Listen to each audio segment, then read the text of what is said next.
There are phrases that a person never forgets, not because they were shouted, not because they caused a scandal, but because they were said so naturally that she realizes it wasn't anger. It was what the other person really thought of her.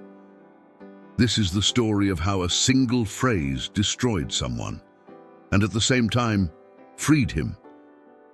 It was a dinner like any other. Nothing special, no commemorative date, just another ordinary Tuesday. They were all there, the father, the mother, the sister, and him. The table was set, the food was good, the conversation flowed naturally. They were talking about his sister, as always. She had achieved another promotion at work, the third in 2 years, and of course, everyone was proud, and rightfully so. She had always been brilliant. He celebrated too, genuinely, because he loved her. He always loved her. The father laughed, made a joke about how she had always been the head of the family. The mother agreed, saying that not everyone is born with the same talent, and then he looked at his son. It wasn't an aggressive look, it wasn't a look of anger, it was a casual look, like someone about to comment on the weather, and he said, "You were never the pride of the family." He didn't shout, he wasn't nervous, he wasn't drunk. He said it with the same naturalness with which you say good morning to a neighbor. And the worst part? No one disagreed. The mother didn't try to soften it. The sister didn't defend him. No one said, "Hey, that was harsh." No one apologized. The conversation simply continued, as if that phrase hadn't just pierced through him inside, as if his chest wasn't tight, as if his face wasn't burning. He felt like screaming, getting up, flipping the table, crying. But he didn't do any of that. He simply stayed silent.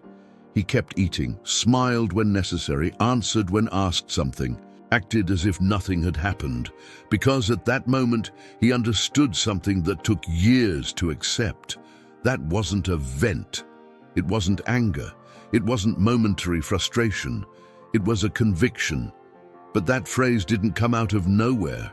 It only confirmed something he had known for years. Since childhood, he always knew there was a difference, unspoken, but felt every day. The sister had always been the example, the smart one, the one with a bright future, the one who took after the parents, as they said. When she got a good grade at school, there was celebration, cake, praise, calls to the grandparents, social media posts. When he got the same grade, it was his obligation, the expected, the minimum. He remembers once when they were about 10 and 12 years old. Both got a 9.5 on the math test. She got a new video game console. He got a very good, keep it up. It wasn't hate, it wasn't malice, it was just the natural order of things in that house. On birthdays, the gifts spoke for themselves. She received what she asked for. He received what was left in the budget. On Sunday lunches, when visitors came, the praise also spoke. She was presented with pride. He was presented with politeness. There's a huge difference between "this is my daughter" and "this is also my son." And he grew up trying to deserve a place. That was never his. He studied more, tried to be more polite, more helpful, more obedient.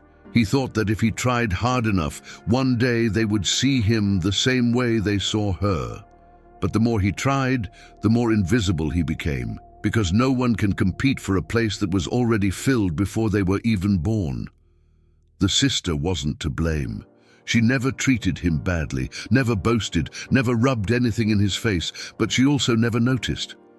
Or if she noticed, she never said anything.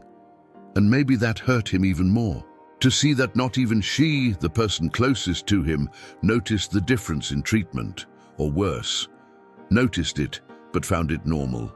And then, at that dinner, everything became clear to him.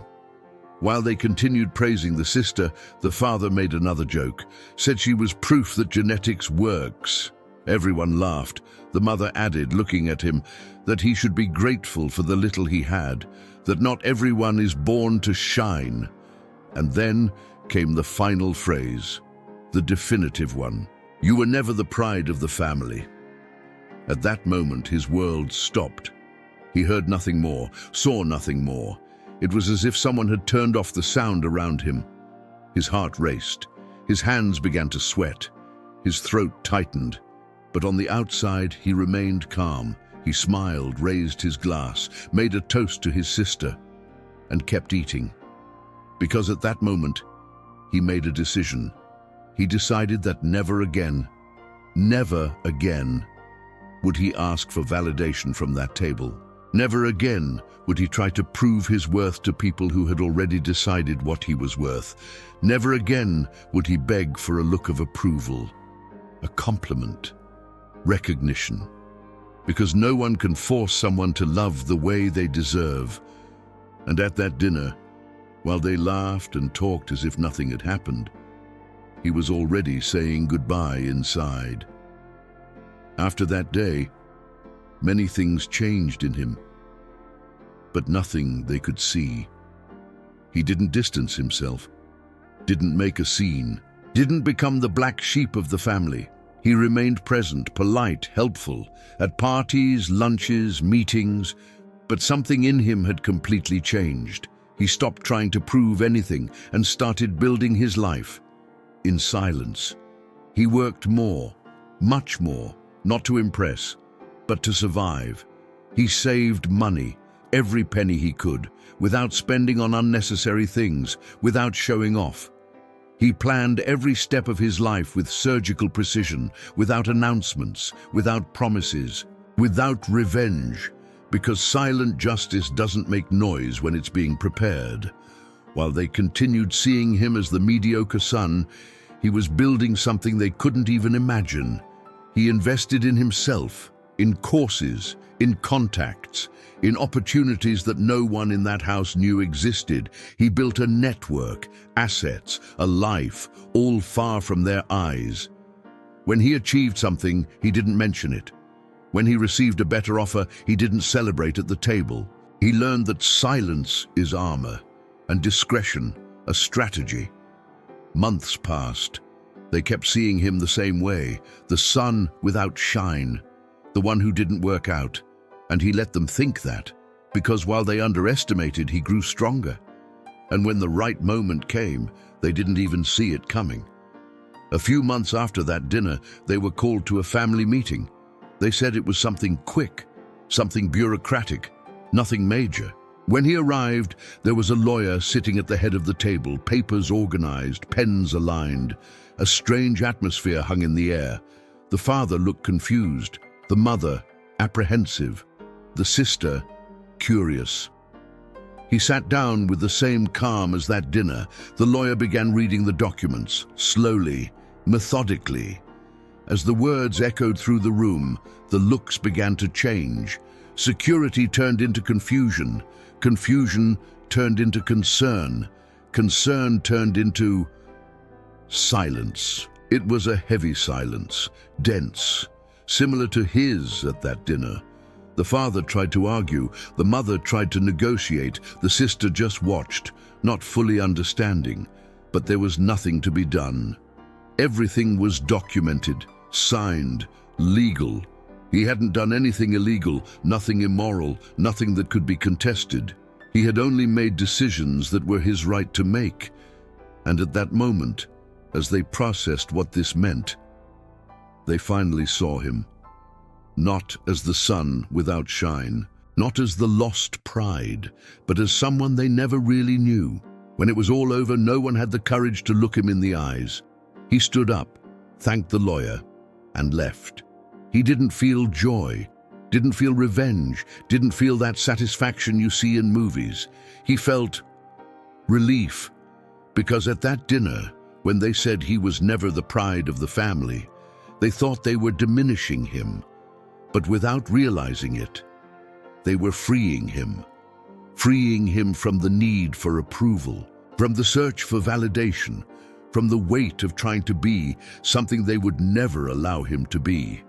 Sometimes silence isn't weakness, it's strategy. Sometimes not responding isn't cowardice, it's wisdom.